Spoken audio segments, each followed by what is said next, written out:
الحمد للہ نحمده ونستعینه ونستغفره ونؤمن به ونتوکل علیہ ونعوذ باللہ من شرور انفسنا ومن سیئات اعمالنا من يهده الله فلا مضل له ومن يضلله فلا هادی له ونشهد ان لا الہ الا اللہ وحدہ لا شریک له ونشهد ان سیدنا محمدا عبدہ ورسولہ ارسلہ بالہدی ودین الحق لیظہرہ علی الدین کلہ وکفی باللہ شہیدا فصلی اللہ علیہ وسلم تسلیما کثیرا کثیرا اما بعد فاعوذ باللہ من الشیطان الرجیم بسم اللہ الرحمن الرحیم هل اتى على الانسان حين من الدهر لم يكن شيئا مذكورا انا خلقنا الانسان من نطفة امشاج نبتليه فجعلناه سميعا بصيرا انا هديناه السبيل اما شاكرا واما كفورا۔ محترم بزرگوں، دوستوں، عزیزوں اور بھائیوں، گزشتہ ہفتے کے دوران ویمن ڈے منایا گیا، عورتوں کا عالمی دن منایا گیا، اور اس پر ایک ریلی نکالی گئی اور اس میں بڑے باغیانہ نعرے لگائے بھی گئے اور لکھ کر دکھائے بھی گئے، اور ان نعروں کو قرآن مجید میں سے صحیح ثابت کرنے کی کوشش بھی کی گئی۔ ویسے تو آپ کو معلوم ہے کہ یہ سارے جو دن منائے جاتے ہیں یہ ایک ایجنڈا ہے جس کے تحت منائے جاتے ہیں۔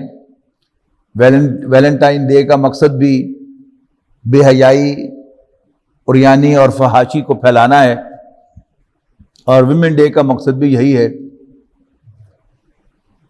والدین کا دن منانے کا مقصد بھی والدین کی خدمت کو پروموٹ کرنا نہیں ہے۔ اگر آپ غور سے دیکھیں گے تو اس کا بھی مقصد کچھ اور ہوگا، یعنی کچھ این جی اوز ہیں کہ جنہوں نے پیسے بنانے ہیں اور انہوں نے مغربی ممالک سے مراعات حاصل کرنی ہے، اور پھر سب کا جو گول ہوتا ہے کہ کچھ اپنی پرفارمنس شو کر کے اور ان کو یہ شو کر کے کہ ہم اسلام کے باغی ہیں اور ہمیں پاکستان میں خطرہ ہے، اور پھر وہاں اس کی بنیاد پر انہیں بیرونی ممالک میں سٹیزن شپ ملتی ہے۔ اس کا سارا حصول ہے جس کے لیے سب کچھ کیا جاتا ہے، لیکن اپنے طور پر کرتے رہیں تو ہمیں اس سے کوئی خاص سروکار نہیں ہے۔ لیکن جب وہ دین کو بیچ میں لے کے آئیں گے اور قرآن مجید کی آیات، نبی اکرم صلی اللہ علیہ وسلم کے فرمودات اور دین کے اصولوں کی غلط انٹرپریٹیشن لوگوں کے سامنے پیش کریں گے، تو میں سمجھتا ہوں کہ یہ ممبر و محراب کی ذمہ داری ہے کہ اس میں کلیریفائی کرے کہ قرآن مجید میں یا نبی اکرم صلی اللہ علیہ وسلم کے فرمودات میں ان باتوں کی حیثیت کیا ہے اور اس کو کس طرح توڑ مروڑ کر وہ اپنے مقاصد کے لیے استعمال کر رہے ہیں۔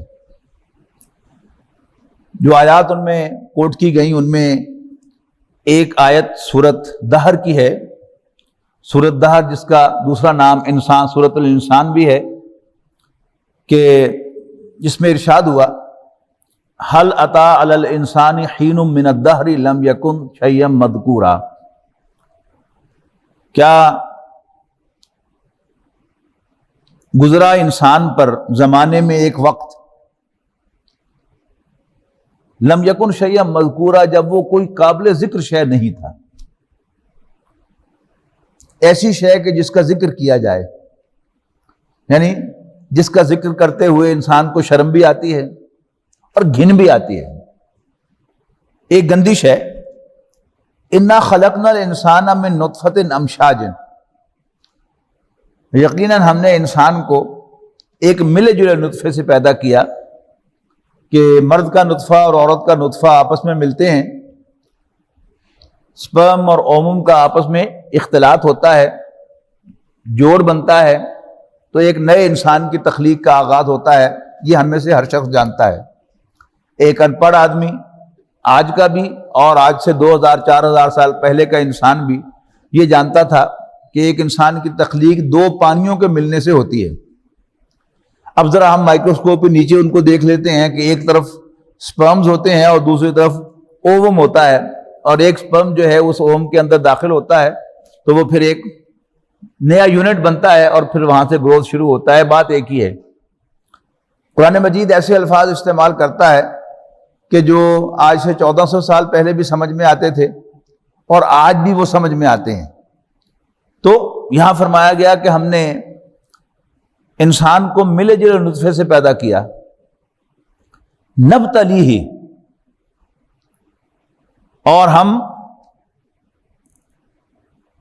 اس کو پرکھنے کے لیے، اس کو جانچنے کے لیے، اس کا امتحان لینے کے لیے، اس کی آزمائش کرنے کے لیے فجعلناہ سمیعا بصیرا، اور اس مقصد کے لیے تو ہم نے اس کو بنا دیا سننے والا، دیکھنے والا. انا ہدیناہ السبیل، ہم نے اس کو راستہ دکھایا ہے.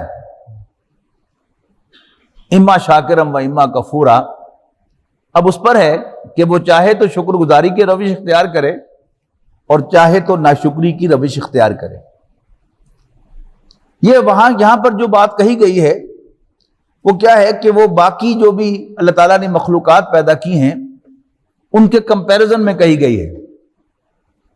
اگر ہم ایک تھوڑا سا کمپیریزن کریں مختلف مخلوقات کا، تو ایک تو فزیکل آبجیکٹس ہیں جنہیں ہم عام طور پر ڈیڈ چیزیں کہتے ہیں. اینٹ ہے، روڑا ہے، پتھر ہے، لکڑی ہے، وغیرہ وغیرہ. یہ سب کیا ہے؟ یہ بھی اللہ تعالیٰ ہی کی بنائے ہوئے ہیں. سورج اور چاند بھی اللہ تعالیٰ کے بنائے ہوئے ہیں، زمین بھی اللہ تعالیٰ ہی کی بنائی ہوئی ہے. لیکن اللہ تعالیٰ نے ان کو خاص طرح سے پروگرام کر دیا ہے. یہ پروگرامنگ جو ہے میں کمپیوٹر کی اصطلاح کے طور پہ کہہ رہا ہوں کہ اللہ تعالیٰ نے ان کو پروگرام کر کے چلا دیا ہے، اور اللہ تعالیٰ کے جو بھی گیون راستے ہیں اس پر وہ چلتے رہتے ہیں. اور ایسا بھی نہیں ہے کہ اب اللہ تعالیٰ کو اس کی خبر نہیں ہے. جیسے میں اپنے ہاتھ سے گیند پھینک دیتا ہوں، جب وہ میرے ہاتھ سے نکل جاتی ہے تو اس پر میرا کنٹرول نہیں ہوتا. مجھے اختیار کب تک تھا کہ میں اس کو اس رخ پہ پھینکوں، اس رخ پہ پھینکوں یا اس رخ پہ پھینکوں، لیکن پھینکنے کے بعد میرا اختیار نہیں ہوتا. جبکہ اللہ تعالیٰ کا معاملہ ایسا نہیں ہے. سورج کی ایک چھوٹی سی چھوٹی حرکت بھی آج بھی اللہ تعالیٰ کی اجازت سے ہو رہی ہے. جس دن اللہ تعالیٰ کی اجازت نہیں ہوگی بس پھر کچھ اور ہی ہوگا. بیج اللہ کی اجازت سے پک رہے ہیں، پھل اللہ تعالیٰ کی اجازت سے پک رہے ہیں، وہ میٹھے ہو رہے ہیں. اور جو ترش پھل ہیں وہ ترش ہو رہے ہیں، جو کڑوے پھل ہیں، جو کڑوی چیزیں ہیں وہ کڑوی ہو رہی ہیں. یہ سب اللہ تعالیٰ کی اجازت سے ہو رہا ہے. لیکن بہرحال اللہ تعالیٰ نے ان کو پروگرام کیا ہے. اللہ تعالیٰ نے انہیں کوئی اختیار نہیں دیا کہ کوئی پھل پکنا چاہے یا نہ پکنا چاہے، کوئی درخت بڑھنا چاہے یا نہ بڑھنا چاہے. سورج اس حرکت سے جو اللہ تعالیٰ نے اس کو اسائن کی ہے اس سے الٹ حرکت میں موو کرنا چاہے تو سورج کے لیے یہ ممکن نہیں ہے. اس کے بعد یعنی اس کو اگر میں کہوں کہ فزیکل آبجیکٹس کو نیوٹن نے سب سے اچھا اسٹڈی کیا ہے، اور اس کا جو پہلا لا آف موشن ہے، قانون حرکت، وہ ان کی نیچر کو صحیح صحیح بیان کر دیتا ہے کہ جو چیز ساکن ہے وہ ساکن ہی رہے گی، اور جو متحرک ہے وہ متحرک ہی رہے گی، جب تک کہ اس پر کوئی بیرونی قوت اثر انداز نہ ہو. یعنی اس کے اندر کچھ نہیں ہے. ہاں، باہر سے ایک چیز میں یہاں سے نیچے پھینک دوں گا تو یہ گر جائے گی، میں اس کو الٹا دوں گا تو اس کا پانی گر جائے گا، لیکن میں اس کو کچھ نہیں کہوں گا یا کوئی اور اس کو نہیں ہلائے گا یا یہ ٹیبل نہیں ہلے گی تو یہ اپنی جگہ پر پڑی رہے گی. اس کے مقابلے میں جو دوسری مخلوق اللہ تعالیٰ نے پیدا کی ہے وہ پودے ہیں. پودے کیا ہیں؟ وہ لیونگ ہیں، وہ زندہ ہیں، سانس لیتے ہیں اور ان میں گروتھ ہوتا ہے، یعنی بڑھوتری ہوتی ہے، وہ اگتے ہیں. اگنے کا مطلب کیا ہے کہ ایک بیج جو ہم نے بویا تھا زمین میں یا خود بخود وہ زمین میں چلا گیا تھا، ہم نے پھینک دیا اور اس کو مٹی نے کور کر لیا اور پھر وہ پھٹتا ہے. یہ کیا ہے؟ یہ بھی ایک موومنٹ ہے، یہ بھی ایک حرکت ہے جو باہر کی طاقت سے نہیں ہوئی۔ اللہ تعالیٰ نے پودے کے اندر ایک طاقت رکھی ہے گروتھ کی، اور تمام لیونگ چیزوں میں رکھی ہے۔ ایک بچہ چھوٹے سے بچے کی حیثیت سے آتا ہے، پھر آہستہ آہستہ وہ بڑا ہوتا ہے، اس کے والدین اس کو کھینچ کے بڑا نہیں کر رہے ہوتے، وہ اندر سے خود بخود جو ہے وہ بڑھتا ہے۔ یہ کیا ہے؟ یہ گروتھ ہے۔ تو بیج پھٹتا ہے اور اس میں سے ایک چھوٹا سا پودا نمودار ہوتا ہے، اس کی جڑ بھی ہوتی ہے اور اس کا تنا بھی ہوتا ہے۔ جڑ جو ہے وہ نیچے کی طرف بڑھنا شروع کر دیتی ہے، کوئی اس کو کھینچ نہیں رہا ہوتا باہر سے، اندر کی طاقت ہے جس سے وہ بڑھتی ہے اس کی جڑ اور نیچے جا کر پھیل جاتی ہے، اور اس کا تنا سٹیم اس کا اوپر کی طرف اٹھتا ہے اندر کی طاقت سے، اور پھر اوپر جا کے پورا درخت بن جاتا ہے۔ تو یہ کیا ہے؟ یہ فزیکل آبجیکٹ میں اور پودوں میں فرق ہے۔ لیکن ایک پودا جو ہے وہ پھلتا ہے، پھولتا ہے، پھیلتا ہے۔ یہ ادھر کہیں موٹر وے کے قریب ایک جگہ ہے، وہاں کئی ایکڑ پر پھیلا ہوا ایک بڑ کا درخت ہے۔ ہمارے حکیم سید صاحب اللہ تعالیٰ انہیں صحت دے، وہ وہاں پر چکر بھی لگا کے آئے اور اس کی تصویریں بھی لے کے آئے اس درخت کی، کہ کئی ایکڑ پر وہ درخت پھیلا ہوا ہے۔ لیکن یاد رکھیے گا، پودے کی ایک لمیٹیشن اللہ نے رکھی ہے کہ پودا جو ہے وہ باڈیلی موو نہیں کر سکتا، یعنی جہاں اگا ہوا ہے وہاں سے پھول پھل رہا ہے لیکن وہ اپنی جگہ نہیں بدل سکتا۔ تیسری مخلوق جو اللہ تعالیٰ نے پیدا کی ہے وہ حیوانات ہیں۔ حیوانات کا معاملہ کیا ہے کہ وہ دائیں بائیں اوپر نیچے باڈیلی موو کر سکتے ہیں۔ ایک تو ان کی حرکت ہے جو اندر سے ہو رہی ہے کہ ان کا جسم جو ہے وہ بڑھ رہا ہے، پھر بوڑھے ہوتے ہیں تو سکڑتا ہے، یہ کیا ہے؟ یہ اندر سے حرکتیں ہیں۔ لیکن جانور جو ہے وہ اپنے فیصلے سے آگے پیچھے دائیں بائیں ہوتا ہے، پرندے اڑتے ہیں، مچھر جو ہے وہ سیدھا اوپر بھی اٹھ جاتا ہے جس کی نقل سے ہیلی کاپٹر بنایا گیا ہے۔ تو یہ کیا ہے؟ یہ حیوانات کی موومنٹس ہیں۔ لیکن جب حیوانات کی موومنٹس کو ہم نے دیکھا تو اندازہ ہوا کہ حیوانات جو ہیں، یہ ڈارون نے جو حیوانات کی حرکات ہیں ان کو خوب سٹڈی کیا ہے، اس کا جو تھیوری آف ایولیوشن ہے وہ تو سائنس نے بھی ریجیکٹ کر دی ہے، لیکن کہ جو جانوروں کی موومنٹس ہیں وہ اپنی پریزرویشن کے لیے، اپنے بچاؤ کے لیے، اپنی حفاظت کے لیے ہوتی ہیں۔ جانور جو ہے وہ اپنی بقا کے لیے کھاتا ہے، پیتا ہے اور ریٹیلیٹ کرتا ہے، اس کو غصہ آتا ہے تو غصے کا اظہار کر کے اپنی حفاظت کر لیتا ہے، اور اسے تجربے سے معلوم ہے، ارد گرد دیکھ رہا ہے کہ جانور جو ہے وہ مر رہے ہیں، اور پھر اس کے لیے وہ ریپروڈیوس کرتا ہے، اپنی نسل کو آگے بڑھاتا ہے۔ اب ہم اس میں کہیں گے کہ اللہ تعالیٰ نے ان 4 مقاصد کے لیے اس کو 4 جذبے عطا کیے ہیں۔ یہ جذبے کہاں سے آتے ہیں؟ یہ بھی اللہ تعالیٰ نے اس کے اندر ایک سافٹ ویئر انسٹال کیا ہوا ہے کہ جس کی بنیاد پر اسے بھوک لگتی ہے۔ جب وہ کمزوری محسوس کرتا ہے تو اسے بھوک لگتی ہے، جب وہ اندر خشکی محسوس کرتا ہے تو اس کو پیاس لگتی ہے، پھر جب وہ خطرہ محسوس کرتا ہے تو اس کو غصہ آتا ہے، اور اسی طرح ایک خاص جذبہ ہے کہ جو اس کے اندر ایک خاص وقت میں پیدا ہوتا ہے جس کی بنیاد پر وہ اپوزٹ سیکس کو تلاش کرتا ہے اور اس کے ساتھ فزیکل کانٹیکٹ کر کے ریپروڈکشن کا بندوبست کرتا ہے۔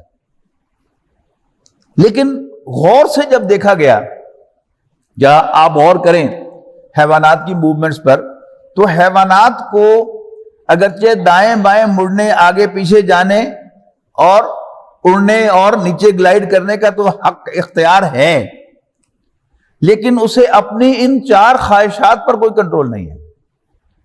یعنی جب کسی جانور کو بھوک لگ جائے اور اس کی پسند کا کھانا بھی اس کی دسترس میں ہو، تو جانور کے پاس اس کے اندر کچھ نہیں ہے کہ وہ اندر سے اپنے آپ کو کھانے سے روک سکے، وہ نہیں روک سکتا۔ میں نے پہلے بھی مثال دی تھی کہ جن لوگوں نے بھینس پالی ہے اور اس کا گتاوا خود کیا ہے، تو گتاوا کیا ہے کہ خشک توڑی ہے، بھوسا ہے جس کے اوپر لا کر وہ گتاوے کی بالٹی انڈیلی جاتی ہے، لیکن وہ ایک مزیدار سالن ہے جس کو بھینس روکھا کھانا چاہتی ہے لیکن اس کا مالک اسے کھانے نہیں دینا چاہتا کہ میں اس کو مکس کر کے ساتھ توڑی بھی اس کو کھلاؤں، بھوسا بھی اس کو کھلاؤں، لہذا وہ مکس کر کے کھلاتا ہے، اور بار بار وہ روکھا کھانا چاہتی ہے، اس کو تھپڑ مار کے یا چھڑی رکھی ہوتی ہے پاس، اس سے اس کا منہ پرے کرتا ہے۔ اور سال ہر سال کا تجربہ بھی بھینس کو یہ نہیں سکھا سکتا کہ نہیں میں نے اس کو روکھا نہیں کھانا۔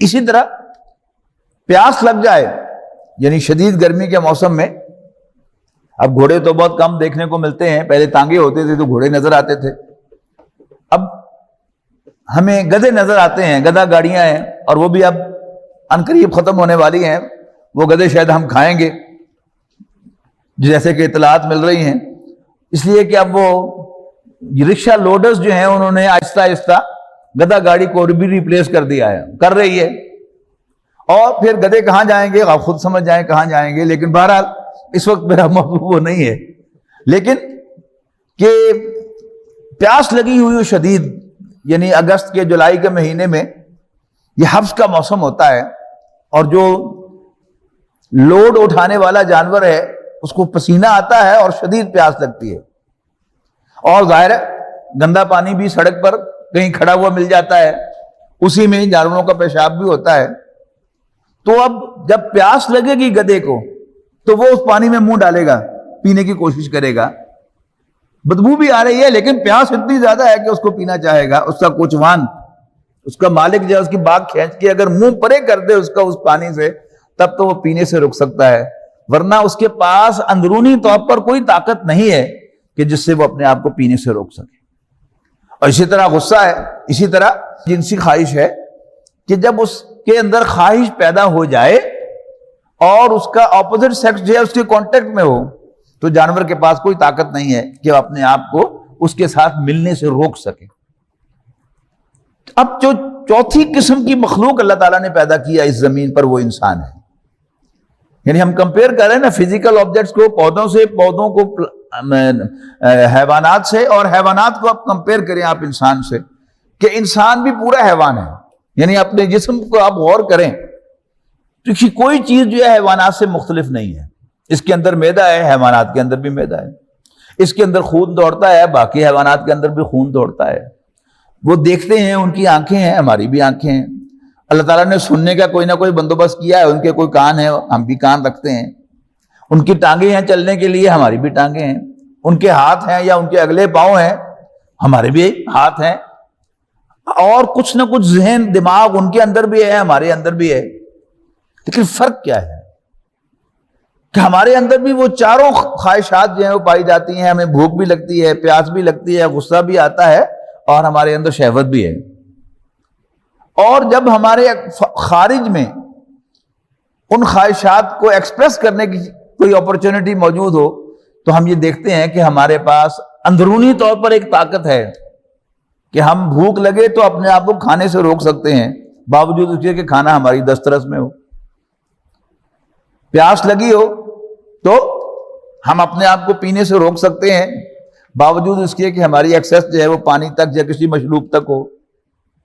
اسی طرح ہمیں غصہ آئے تو ہم سوچتے ہیں اندر کے غصے کو ایکسپریس کرنا چاہیے یا دبا دینا چاہیے یا ایکسپریشن کو پوسٹ پون کرنا چاہیے، یہ صلاحیت ہمارے اندر ہے، جانوروں کے اندر نہیں ہے۔ اسی طرح ہمارے اندر جنسی خواہش پیدا ہوتی ہے، لیکن ہم غور کرتے ہیں کہ یہ موقع، یہ جگہ، یہ جو پرسن ہے اپوزٹ سیکس کا، اس کے ساتھ مجھے سیکس کرنا ہے کہ نہیں کرنا، یہ فیصلہ ہم کرتے ہیں، پھر اپنے آپ کو ایکسپریس کرتے ہیں۔ اور ابھی انشاءاللہ رمضان المبارک آیا چاہتا ہے، ہم سب تجربہ کریں گے، یعنی بہت زیادہ شدید گرمی تو نہیں ہوگی اس رمضان میں، لیکن بہرحال گرمی ہوگی، اس میں کوئی شک نہیں ہے، یعنی امید ہے کہ 40 تک تو ٹیمپریچر جائے گا، اور بھوک بھی لگے گی، پیاس بھی لگے گی، یعنی 16 گھنٹے کا روزہ نہ صحیح تو 15 گھنٹے کا روزہ تو ہوگا، بھوک بھی لگے گی، پیاس بھی لگے گی، اور جب انسان کو بھوک اور پیاس لگتی ہے تو چڑچڑاپن بھی پیدا ہوتا ہے انسان میں، اور پھر خاص طور پر نوجوان جن کی نئی نئی شادی ہوئی ہو اور بیوی بھی اس کے پاس ہو، گھر میں وہ موجود ہو، لیکن ہم میں سے کتنے لوگ ہیں بد نصیب کے جو موقع پا کر اپنے ان خواہشات کو ایکسپریس کر لیتے ہیں، روزے کے اندر روزہ توڑ بیٹھتے ہیں، بہت کم ہیں۔ جو کر بھی بیٹھتے ہیں بڑے شرمندہ ہوتے ہیں، اور پھر وہ پوچھتے ہیں کہ جی مجھ سے یہ غلطی ہو گئی ہے، میں کیا کروں؟ اور پھر وہ 60 روزے رکھتے ہیں، ان میں سے کچھ جو ہے وہ 60 مسکینوں کو کھانا کھلاتے ہیں۔ یہ کیا ہے؟ یہ ہے انسان۔ یہاں جو کہا گیا ہے کہ اللہ تعالیٰ نے باقی سب چیزوں کو تو پابند کر دیا، اختیار ہی نہیں ہے۔ ہاں، انسان کو اللہ تعالیٰ نے آزمانے کے لیے آزاد پیدا کیا۔ اس کو آزادی کیا دی؟ میرا معدہ کیسے کام کرتا ہے اس پر مجھے اختیار نہیں ہے، میرا جگر کیسے کام کرتا ہے اس پر مجھے اختیار نہیں ہے، میرا دماغ کیسے کام کرتا ہے اس پر بھی مجھے اختیار نہیں ہے۔ مجھے تو صرف اپنے ہاتھ چلانے پر اختیار ہے، لقمہ منہ میں ڈالنے کا اختیار ہے، گھونٹ بھر لینے کا اختیار ہے، یا اور کوئی خواہش ہے تو اس کو ایکسپریس کرنے کا مجھے اختیار ہے۔ اس سے زیادہ مجھے اختیار مجھے بھی نہیں ہے، اور اسی میں اللہ تعالیٰ نے میرا امتحان رکھا ہے۔ تو فرمایا کہ انا ہدیناہ السبیل، ہم نے انسان کو ملے جو نطفے سے پیدا کیا تاکہ ہم اسے آزمائیں، فجعلناہ سمیعا بصیرا، بس ہم نے اس کو سننے والا اور دیکھنے والا بنایا۔ اب یہ سننا اور دیکھنا کون سا ہے؟ یعنی میں نے ابھی عرض کیا نا کہ جانور بھی سنتے بھی ہیں، دیکھتے بھی ہیں، اور اپنے دماغ کو استعمال بھی کرتے ہیں۔ آپ کا پیٹ، آپ کا جو بھی پالتو جانور ہے وہ آپ کو پہچانتا ہے۔ آپ اس کے سامنے آتے ہیں تو کوئی نہ کوئی آواز نکال کر، دم ہلا کر اور ہل کر ذرا اپنی خوشی کا اظہار کرتا ہے کہ میرا مالک آ گیا ہے۔ قرآن مجید میں سورۃ عادیات کے اندر گھوڑوں کی قسمیں کھائی گئی ہیں، ہانپنے والے گھوڑے، چنگاریاں نکالنے والے گھوڑے، دشمن کی فائرنگ سکواڈز کے اندر گھس جانے والے گھوڑے، شب خون مارنے والے گھوڑے، کہ وہ اپنے مالک کو رسپونڈ کرتے ہیں۔ لیکن ان الانسان لربہ لکنود، انسان اپنے رب کا بڑا ناشکرا ہے۔ تو اصل ٹیسٹ کیا ہے کہ انسان اپنے رب کو پہچان کر اس کا شکر ادا کرتا ہے کہ نہیں کرتا، یہ امتحان ہے۔ اور وہ جو وہاں ثابت کیا گیا ان ناروں کے اندر، اور ایک نوجوان جو ہے وہ دکھایا گیا کہ وہ ایکسپلین کر رہا ہے کہ دیکھو اللہ تعالیٰ نے ہمیں آزادی دی ہے۔ وہ آزادی کیا ہے؟ امتحان میں ہمیشہ آزادی دی جاتی ہے۔ آپ کا استاد سال بھر آپ کو پڑھاتا ہے، آپ اس سے کوئی بات 10 دفعہ بھی پوچھے تو بتاتا ہے، لیکن پھر آخر وہ آپ کو پرچہ دے دیتا ہے آپ کے ہاتھ میں، اور سوال بتا دیتا ہے اور اجازت دیتا ہے کہ چاہو تو صحیح جواب لکھ لو اور چاہو تو غلط جواب لکھ لو۔ لیکن وہ خوش کس پر ہوتا ہے؟ آپ صحیح جواب دیں گے تو وہ خوش ہوگا، اور اگر آپ غلط جواب دیں گے تو وہ آپ پر ناراض ہوگا۔ آگے پڑھیے گا کہ انا ہدیناہ السبیل، ہم نے انسان کو راستہ دکھایا ہے، یعنی کمپیل نہیں کیا۔ باقی سب جانوروں کو اللہ تعالیٰ نے جو ٹریک، جس ٹریک پر ڈالا ہے ڈال دیا ہے، اور ریلوے کی طرح، جیسے ریلوے کا ٹریک ہوتا ہے اس میں ڈرائیور کے پاس کوئی اسٹیئرنگ نہیں ہوتا، وہ باہر سے کنٹرول ہوتا ہے۔ کانٹا بدل دیا اب تو اس لائن پہ چڑھ جائے گا، کانٹا ادھر کر دیا تو اب وہ اس لائن پہ ٹرین چڑھ جائے گی۔ تو باقی سب کو تو اللہ تعالیٰ نے ٹریک پہ چڑھایا، لیکن انسان کو دونوں راستے بتائے کہ ادھر بھی جا سکتے ہو، ادھر بھی جا سکتے ہو، لیکن میں تم سے خوش اس راستے پر چلنے سے ہوں گا، اس راستے پر چلنے سے نہ ہوں گا۔ آگے فرمایا کہ انا اعتدنا للکافرین سلاسل واغلالا وسعیرا، یقیناً ہم نے کافروں کے لیے زنجیریں، توق، کالرز اور دہکتی ہوئی آگ تیار کی ہے۔ ان الابرار یشربون من کاس، یعنی کافروں کی یہ بات بیان کرنے کے بعد اب پوری آگے تفصیل ہے کہ جو اللہ کے نیک بندے ہیں، ان الابرار، البتہ نیک لوگ، یشربون من کاس کان مزاجھا کافورا، وہ اس شراب کے پیالوں میں پئیں گے کہ جس میں کافور کی آمیزش ہوگی۔ یعنی اللہ تعالیٰ نے جو چیزیں یہاں پر بیان کی ہیں وہ امتحان کی غرض سے بیان کی ہیں۔ جب وہ امتحان ختم ہو جائے گا تو اللہ تعالیٰ اپنے نیک بندوں سے، جنہوں نے اللہ تعالیٰ کو مان کر اس کو رسپونڈ کیا ہوگا، ان کو وہ سب چیزیں پرووائڈ کرے گا جو ان پر بیان کی تھی، ان کے اندر جو خرابی والی چیزیں ہیں وہ نکال کر۔ تو اس دنیا میں اللہ کے باغی شراب پیتے ہیں، اور ایک بندہ مومن جس نے کبھی شراب کو ہاتھ نہیں لگایا، کبھی نہیں چکھی، وہ کبھی اس کے دل میں خیال آ سکتا ہے کہ یار یہ بڑی مزیدار چیز ہے، لوگ اس کے لیے ہزاروں روپے خرچ کرتے ہیں اور کہاں کہاں سے منگواتے ہیں مہنگی شرابیں، تو پتہ نہیں اس میں کیا مزے کی چیز ہے۔ تو اللہ تعالیٰ اس کا جو مزے کا پہلو ہے وہ انہیں دکھائے گا، لیکن جو اس کی خرابی کے پہلو ہیں کہ انسان کی مت ماری جاتی ہے، وہ اپنے آپ میں نہیں رہتا، وہ نکال لی جائے گی، تو اللہ تعالیٰ کسی سے محروم نہیں کرے گا۔ اسی طرح اللہ تعالیٰ نے بندہ مومن پر جو کچھ پابندیاں عائد کی ہیں کہ تم اس طریقے سے نہیں کما سکتے، اس طریقے سے نہیں کما سکتے، اس طریقے سے نہیں کما سکتے۔ اب جب ان طریقوں کو وہ اختیار نہیں کرتا تو وہ معاشی طور پر تھوڑا سا پیچھے رہ جاتا ہے اللہ کو راضی کرنے کے لیے۔ اب وہ سب چیزیں جو اس پر بیان کی گئی تھی اللہ تعالیٰ اس کے مزے انہیں دلائے گا۔ اس کی تفصیل آ رہی ہے، ان الابرار یشربون من کاس، کہ یقیناً نیک لوگ ایک ایسے پیالے سے پیئیں گے کانا مزاجھا کافورا، جس میں کافور کی آمیزش ہوگی۔ کافور کیا وہ کیا ہے؟ عین یشرب بہا عباد اللہ، یہ ایک چشمہ ہوگا جس میں سے اللہ کے بندے پیئیں گے، یفجرونہا تفجیرا، اور اس میں سے وہ نہریں نکال لیں گے۔ اب وہ کیا شکل ہوگی ان کی نہروں کی ہم نہیں جانتے، ہم دو قسم کی نہروں سے تو ہم واقف ہیں کہ دریائے سندھ جو ہے وہ کہاں سے نکل رہا ہے، دریائے چناب کہاں سے نکل رہا ہے، لیکن یہ جو ہمارے ساتھ نہر بہ رہی ہے رکھ برانچ، یہ اسی کا پانی جو ہے وہ یہاں تک پہنچا رہی ہے، اور پھر اس میں سے چھوٹے چھوٹے کھالے اور چھوٹے چھوٹے جو ہیں وہ پمپس لگا کر جو ہیں وہ ہمارے یہاں تک جو ہے وہ پانی جو ہے وہ پہنچ رہا ہے۔ تو یہ کیا ہے؟ ایک تو یہ نالی کا انداز ہے، اور دوسرا انداز جو ہے وہ جو جس سے ہم واقف ہیں وہ کیا ہے کہ ایک ٹینکی کے اندر سٹور پانی ہے، اور پائپس کے ذریعے سے وہ پانی جو ہے ہم میں سے ہر ایک کے گھر میں پہنچ رہا ہے۔ اور یہ تو ہمارے ایجاد کیے ہوئے طریقے ہیں، اللہ تعالیٰ کے پاس یہ نہروں کے کتنے طریقے ہیں ہمیں اس کا کوئی آئیڈیا نہیں ہو سکتا، لہذا ہم یہ نہیں جان سکتے کہ وہ کس ذریعے سے۔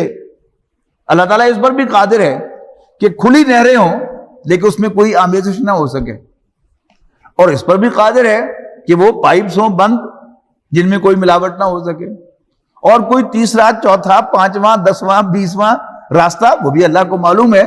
لیکن جو اصل بات کیا ہے کہ اللہ تعالیٰ وہ چیز جو وہ پلانا چاہتا ہے وہ پیورسٹ فارم میں ہمیں پلائے گا۔ اللہ تعالیٰ ہمیں ان لوگوں میں شامل فرمائے تو انشاءاللہ ہم پیئیں گے۔ یوفون بالنذر، اب ان کی تعریف کی جا رہی ہے کہ انہیں یہ چیز کیوں ملے گی۔ یوفون بالنذر، وہ اپنی منتوں کو، اپنی نظروں کو پورا کیا کرتے تھے، وَيَخَافُونَ يَوْمًا، اور ایک ایسے دن سے ڈرا کرتے تھے کانا شرہ مستطیرا، کہ جس کی برائی، جس کی سختی پھیل رہی ہوگی، قیامت کا دن۔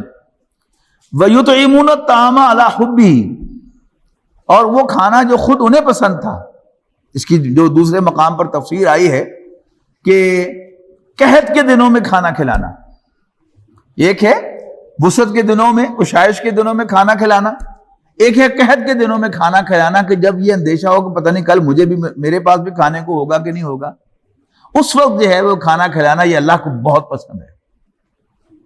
اور یطعمون الطعام، وہ کھانا کھلایا کرتے تھے علی حبہ، اس کے پسند ہونے کے باوجود، کس کس کو؟ مسکینن، مسکین کو، تنگ دست کو، یتیمن، اور یتیم کو، واسیرا، اور قیدی کو۔ انما نطعمکم، اور کھلاتے ہوئے انہیں کہتے تھے، یہ بڑی خاص بات ہے، انما نطعمکم لوجہ اللہ، یقیناً ہم تمہیں اللہ کو راضی کرنے کے لیے کھلا رہے ہیں، لا نرید منکم جزاء ولا شکورا، لہذا ہم نہ تو تم سے اس کے بدلے کوئی ریکمپنسیشن مانگتے ہیں اور نہ ایون شکریہ کے طالب ہیں۔ اور اس میں بڑی خاص بات ہے کہ جو میرے ہم عمر لوگ ہیں یا مجھ سے کچھ چھوٹے ہیں یا بڑے ہیں، انہیں یاد ہوگا کہ ہمارے بڑوں کی ایک روایت تھی کہ کسی مانگنے والے کو کچھ دیا تو اس نے کہا کہ اللہ تیرا بھلا کرے، تو فوراً جواب میں کہتے تھے اللہ تیرا بھی بھلا کرے۔ تو ایک بزرگ نے بڑی پیاری اس میں ایکسپلینیشن دی کہ اصل میں یہ بات کیوں کہی جاتی تھی کہ وہ جو اس نے شکریہ ادا کر دیا تو وہ تو فوراً لوٹا دیا جائے تاکہ اللہ کے ہاں اس کا اجر محفوظ رہے. یہ ساری باتیں کب ہوتی ہیں کہ جب آخرت کا اجر پیش نظر ہو, اور جب آخرت نظروں سے اوجھل ہو جاتی ہے تو پھر یہ ساری پرائرٹیز جو ہیں وہ بھی انسان کی زندگی سے نکل جاتی ہیں. تو ہم تمہیں خالص اللہ کو راضی کرنے کے لیے کھلا رہے ہیں, نہ تو ہم تم سے کوئی جزا چاہتے ہیں اور نہ ایور شکریہ چاہتے ہیں. انا نخاف من ربنا یوما عبوسا قمطریرا, یقیناً ہم تو اپنے رب سے ڈرتے تھے ایک ایسے دن کے سلسلے میں کہ اس اداس دن کی سختی سے, جس دن ہر چہرہ جو ہے وہ اداس ہوگا. اداسی کو ہم خوب سمجھتے ہیں کہ جب کوئی کسی کا نہ ہو تو چہرہ انسان کا اداس ہوتا ہے, اور جب اپنے ارد گرد موجود ہوں تو پھر انسان جو ہے وہ ایٹ ہوم فیل کرتا ہے. قیامت کے دن سب اپنے جو ہے وہ گرد گرد ہوں گے. میں آپ کو پہچانوں گا, آپ مجھے پہچانیں گے, میری بیوی مجھے پہچانے گی, میں اس کو پہچانوں گا, میرے بچے مجھے پہچانیں گے, میں ان کو پہچانوں گا, میرے والدین مجھے پہچانیں گے, میں ان کو پہچانوں گا. لیکن نفسا نفسی کا عالم ہوگا, ہم میں سے کوئی کسی کا پرسان حال نہیں ہوگا. بلکہ وہ نقشہ جو کھینچا گیا ہے 30ویں پارے کی صورت میں کہ یوم یفر المرء من اخیہ وامہ وابیہ وصاحبتہ وبنیہ, کہ جس دن ہر شخص دور بھاگے گا اپنے بھائی سے, اپنی ماں سے, اپنے باپ سے, اپنی بیوی سے, یہاں تک کہ اپنے بیٹے سے. اور ہر شخص کو ایک فکر دامنگیر ہوگی, ایک فکر پڑی ہوگی کہ جو اس کو بالکل ہر چیز سے دور کر دے گی. فوقاہم اللہ شر ذلک اليوم, پھر اللہ تعالیٰ ان کو اس دن کی برائی سے بچا لے گا. وَلَقَّاهُمْ نَظْرَةً وَسُرُورًا, اور ان کو تازگی اور خوشی عطا فرمائے گا. وَجَزَاهُمْ بِمَا صَبَرُوا, اور اللہ تعالیٰ انہیں بدلہ دے گا ان کے صبر کا, ان کے جھیلنے اور برداشت کرنے کا, کہ انہوں نے اللہ تعالیٰ کو راضی کرنے کے لیے ہر سختی کو برداشت کیا اور ہر تنگی خود جھیلی, کہ ہمیں پرائرٹی ہماری اللہ کو راضی کرنا ہے, جو ہو جائے سو ہو جائے, اس پر ثابت قدم رہے. کیا دیا جائے گا ان اس کے بدلے؟ جنتم وحریرا, باغ یعنی جنت اور ریشمی پوشاک. متکئین فیہا علی الارائک, وہ تکیہ لگائے بیٹھیں گے اس میں کوچز کے اوپر. لا یرون فیہا شمسا ولا زمہریرا, اور وہاں نہ انہیں دھوپ دیکھیں گے اور نہ ہی سردی دیکھیں گے. یعنی ایک معتدل موسم جو ہے وہ انسان کو اچھا لگتا ہے, لیکن معتدل موسم میں بھی اگر آپ دھوپ میں بیٹھیں گے تو آپ کو تنگی ہوگی, اور اگر آپ سائے میں بیٹھیں گے تو آپ کمفرٹیبل محسوس کریں گے. لیکن وہی سایہ جو ہے سردیوں کے موسم میں آپ کے لیے ناقابل برداشت ہوگا. وَدَانِيَةً عَلَيْهِمْ ظِلَالُهَا, اور جھک رہے ہوں گے ان پر سائے. وَذُلِّلَتْ قُطُوفُهَا تَذْلِيلًا, اور پس کر رکھے ہیں اس کے گچھے لٹکا کر. یہ تازہ پھل آپ درخت سے توڑ کر کھائیں تو اس کا مزہ ہی کچھ اور ہے. یعنی یہ اکیڈمی میں شہتوت کا پھل جو ہے وہ آیا ہوا ہے, جاتے ہوئے ایک ایک ذرا شہتوت کا دانہ توڑ کر آپ خود کھائیں اور اس سے لطف اندوز ہوں. تو جنت میں یہ بات جو ہے وہ بھی قرآن مجید نے بیان کی ہے کہ وہ پھل جو ہے وہ اتنے جھکے ہوئے ہوں گی شاخیں کہ وہ اپنے ہاتھ سے وہ پھل توڑ کر کھائیں گے. یعنی لذت کا ہر پہلو جو ہے وہ وہاں پر نمایاں کیا گیا ہے. تو کیا یہ سب کچھ جو ہے یہ ایسے ہی ہے؟ وہ جو مفہوم نکالا گیا ہے کہ اما شاکرم و اما کفورا کی کمپیریزن میں کیا ہے کہ اللہ تعالیٰ نے اجازت تو دی ہے امتحان لینے کے لیے کہ چاہو تو شکر گزار بن جاؤ, راستہ دکھا کر, بغیر راستہ دکھائے نہیں. جیسے میں نے آپ سے کہا کہ استاد آپ کو سال بھر پڑھاتا ہے, آپ کو راستہ دکھاتا رہتا ہے، لیکن جب پرچہ امتحان میں پرچہ آپ کے ہاتھ میں دیتا ہے تو پھر نہ تو آپ کا ہاتھ پکڑ کر آپ کو آپ کا جواب درست کرتا ہے، اور نہ آپ کو زبانی کہتا ہے کہ بھائی ہاں یہ نہیں ایسے لکھو. اوپر کھڑا ہوتا ہے، دیکھ رہا ہوتا ہے، اور آپ کی غلطیاں جو ہیں ان کو اس وقت آپ کو کریکٹ نہیں کرتا. تو اللہ تعالیٰ کا بھی یہ نظام ہے. اگر آپ وہ جو میں نے آپ کو کمپیریزن دیا ہے باقی مخلوقات کا انسان کے ساتھ، اس کو پیش نظر رکھیں گے تو یہ بات بڑی آسانی سے سمجھ میں آ جائے گی. باقی رہ گئی بات یہ آزادی کی. یہ سیکولر ورلڈ کا سلوگن ہے آزادی، لیکن بالفعل ان کے ہاں آزادی نہیں ہے. یعنی کوئی شخص جس نے کبھی ویسٹ کا سفر نہیں کیا، امریکہ نہیں گیا، آسٹریلیا نہیں گیا، تو وہ سمجھتا ہے کہ وہ فری ورلڈ ہے، وہاں آزادی ہی آزادی ہے. لیکن ایسا نہیں ہے. آپ جا کے دیکھیں تو وہاں پر آپ کو پاکستان سے زیادہ پابندیاں نظر آئیں گی. یہاں آپ اپنی مرضی سے گھر تعمیر کر سکتے ہیں، یہاں آپ ٹریفک کے قوانین کو وائلیٹ کر سکتے ہیں، کوئی آپ کو پوچھنے والا نہیں ہے. وہاں کسی زون میں آپ اس زون کی خلاف ورزی کرتے ہوئے قواعد کی آپ گھر نہیں بنا سکتے. جو نقشہ آپ نے پاس کروایا، اگر اس میں اینٹ یوں رکھنی تھی آپ نے یوں رکھ دیا، تو بھی آپ کو جو انتظامیہ ہے شہر کی وہ آپ کا پوچھے گی کہ آپ نے یہ کیوں کیا ہے. ہر چیز پر پابندی ہے. تو پھر سوال کیا ہے؟ تو پھر آزادی کس بات کی ہے؟ اب غور سے سب چیزوں کو دیکھیں تو آپ کو صاف پتہ چل جائے گا کہ وہ آزادی اصل میں اللہ تعالیٰ کی غلامی سے آزادی ہے. یعنی ہر وہ بات جس پر اللہ اور اس کے رسول نے پابندی لگائی ہے اس کے اندر نہیں آزادی ہونی چاہیے. لیکن اپنے قانون میں جو شہر کے قوانین ہیں ان کی بھی وہ پابندی کرواتے ہیں، اور ٹریفک کے قوانین کی بھی پابندی کراتے ہیں، اور اسٹیٹ کے قوانین کی بھی پابندی کرواتے ہیں، یونائٹڈ اسٹیٹس کے قوانین کی بھی پابندی کرواتے ہیں، اور کانسٹیٹیوشن کی بھی پابندی کرواتے ہیں. آزادی کس بات کی ہے؟ اللہ کی غلامی سے آزادی. تو جہاں جہاں دین کی ریسٹرکشنز آئیں گی وہاں آزادی ہوگی. دوسرا جو انہوں نے کوٹ کیا ہے سورہ نساء کی آیت کا انہوں نے حوالہ دیا ہے کہ جس میں فرمایا گیا کہ الرجال قوامون علی النساء بما فضل اللہ بعضهم علی بعض. اس کو بھی یعنی غلط انٹرپریٹ کیا گیا ہے کہ فرمایا کہ الرجال قوامون علی النساء، مرد عورتوں پر قوام ہے. قام یقوم قومن کے معنی کھڑے ہونا، قوام کھڑا رکھنے والا، انچارج.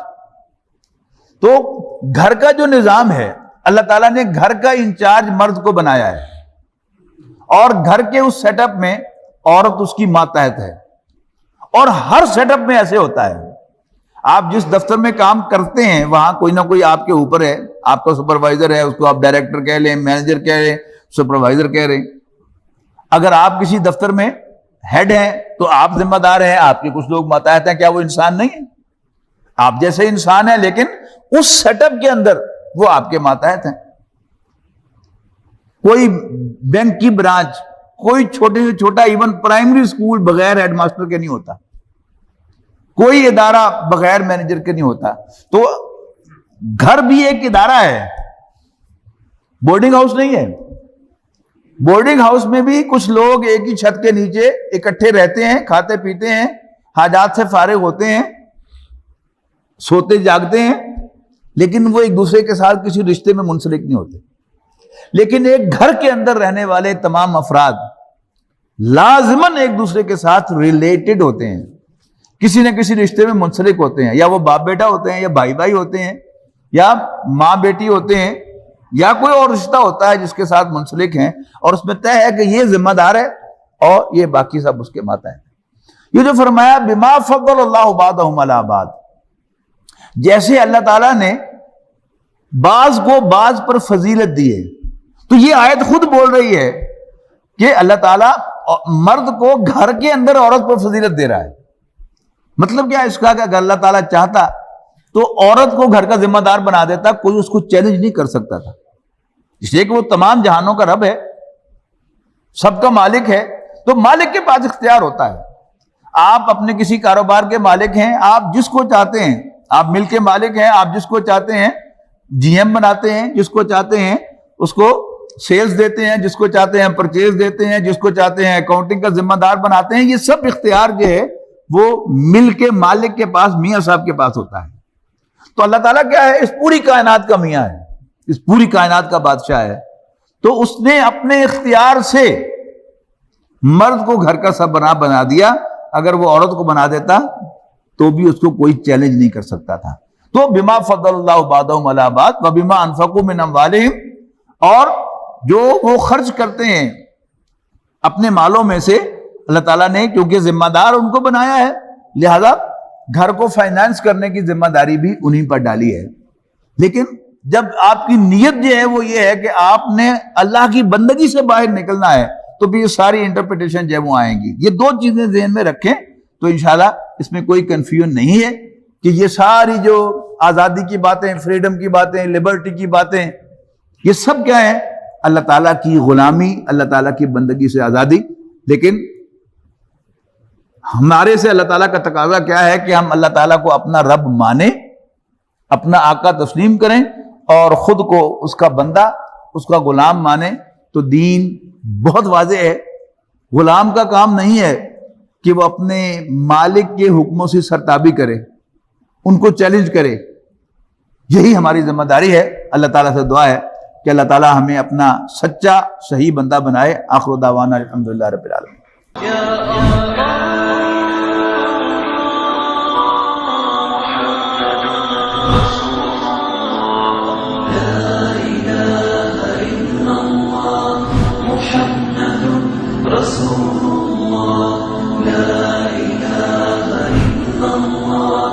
محمد رسول